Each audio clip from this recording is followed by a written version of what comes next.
Markle makes shock confession in Morocco with Prince Harry.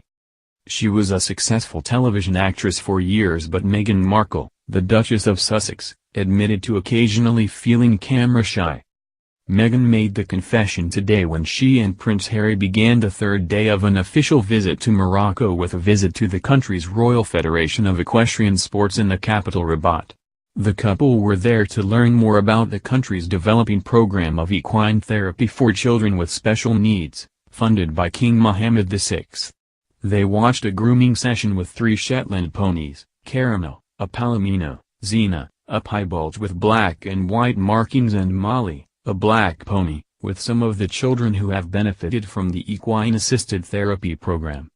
"Has anyone got any carrots?" joked Harry, noticing that Molly was shaking. "She's a bit nervous, this one," he said. Meghan joked, "Well, we all get a little camera shy, I understand." When they arrived at the Royal Equestrian Club Dar es Salaam, the country's main equestrian venue, they were introduced to Louis Browski, from Holland, the founder of the Centre Social Cariat, an organization working with mentally and physically disabled young people. Mr. Browski, who has trained horses for more than 30 years, is one of the country's leading figures in equine therapy. "It was a challenge," he told them. "I started with 1 child, but now 16 years later we have 100 children. My aim is for all disabled children to be fully integrated into Moroccan society." Harry and Meghan met Ikram, 20, who has Down syndrome, and began riding at the club a month ago. Speaking through a translator, she told them, "I love the connection with the horses, it already makes me feel relaxed and more confident. And I like being outside, with nature." Meghan told her, "Wow, you're very impressive. What an accomplished lady. I imagine it's so therapeutic as well as meditative." Next, the couple were introduced to Driss, 24, who told them how his youth had involved violence and drugs, but how the equine therapy has helped him regain confidence and made him feel calmer. Driss now has a job with the Centre Social Cariat and helps disadvantaged and disabled children develop their skills and learn how to ride. Harry, who grew up riding and still plays polo, told him, "It's amazing what you can do here. For someone like you, who must have lost so much trust in all sorts of people around you growing up, you've been able to put your trust in horses. The trust between us and horses, it's a very special thing. I'm missing my old horses." Meghan, 37, was photographed riding when she was younger, but Kensington Palace declined to say whether she still enjoyed it, even though there were reports she was having riding lessons before her marriage to Harry. The couple watched a riding demonstration in the outdoor area, with 3 autistic children riding ponies, while one of the equine therapists explained how they start the children with grooming ponies before gradually building them up to ride. "It's a wonderful, holistic approach," said Meghan.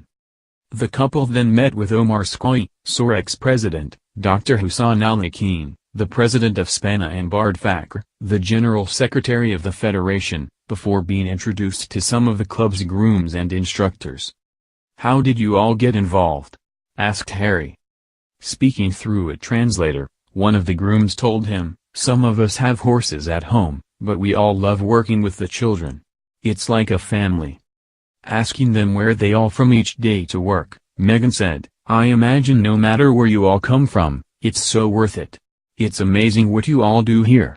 Really impressive." Harry told them, "You've got the space, the horses, and the king's support. Keep up the amazing work. It would be wonderful to see more of this across Morocco." The couple also met with young people from disadvantaged backgrounds who have benefited from the programs at the center, together with mental health charity and individuals involved. Meghan reverted back to her French again, wishing them bonne journée. The equine therapy program relies on several organizations, including SAREC, the Royal Company for the Encouragement of Horses, SILA, a mental health charity supporting vulnerable communities, and SPANA, the Society for the Protection of Animals and Nature. Horse riding for children with special needs has been shown to improve children's communication skills, boost their confidence, and help them build relationships. The Princess Royal is president of the Riding for the Disabled Association in the UK. After the stable visit, Meghan and Harry sampled local cuisine at the Villa des Ambassadeurs Hotel with food served up by children, as well as celebrity chef Moha Fidel, host of Morocco's version of MasterChef. Meghan was seen in fits of giggles as she looked at Harry trying a pancake made from the recipe book curated by Meghan as part of her work with members of the Grenfell community. A pigeon pasty called obasta. The prince was also eager to get his hands on a pigeon pasty called obasta. He said it was his favorite of the dishes they tried, and had already tasted one after dining on them during a private visit to Chef Fidel's restaurant in Marrakesh in 2017. Chef Fidel told the couple he would cook for them again as a family of three. The Duke and Duchess of Sussex then had a quick change into formal wear for a walk around the walled, public Andalusian gardens. After they were charmed by young children, the couple met with local traders and did a spot of shopping. But it was a stray cat who stole the show, as it wandered across their path and refused to move off the carpets that had been laid for the royals. The couple toured stands and stopped at a display featuring wallets and shoes made from cured fish skin.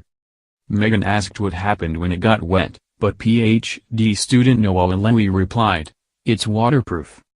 Harry congratulated her on moving away from snakeskin and crocodile skin, while Meghan said, "It's really amazing not to use exotics like that, and instead use something sustainable that would otherwise go to waste. But they still have a fashionable impact." The couple also met the founders of Zine, a luxury shoe brand employing women from the poor parts of Morocco. Its shoes sell for between £400 and £600. Zainab Brightel said the Duchess admired a pair of shoes called El Nido made from raffia with a distinctive round heel. She said, "Wow, this is a kick-ass heel," it was revealed. During their tour of the gardens, the couple browsed an array of craft stands, including ornate wooden boxes carved by Mustafa Dalsh. He gave the Duchess a necklace of cedar wood balls, and gave Harry what he called a magic box made from sandalwood, which Harry at first tried to refuse. Twisting the lid reveals 4 hidden compartments. The artisan said, "It is sandalwood, it is a good smell." Driss Secky gave them an ornate handmade bronze platter, and showed them a photograph of him giving Prince Charles a box when he visited Fez in 2011.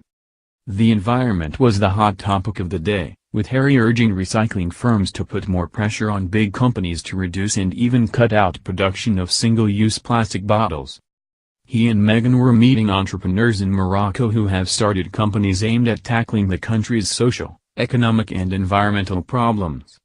Harry asked EcoGest owner Youssef Chakr, who turns cooking oil into biofuel, if recycling in Morocco was like in other parts of the world where they think they are recycling but they are not, it ends up being dumped.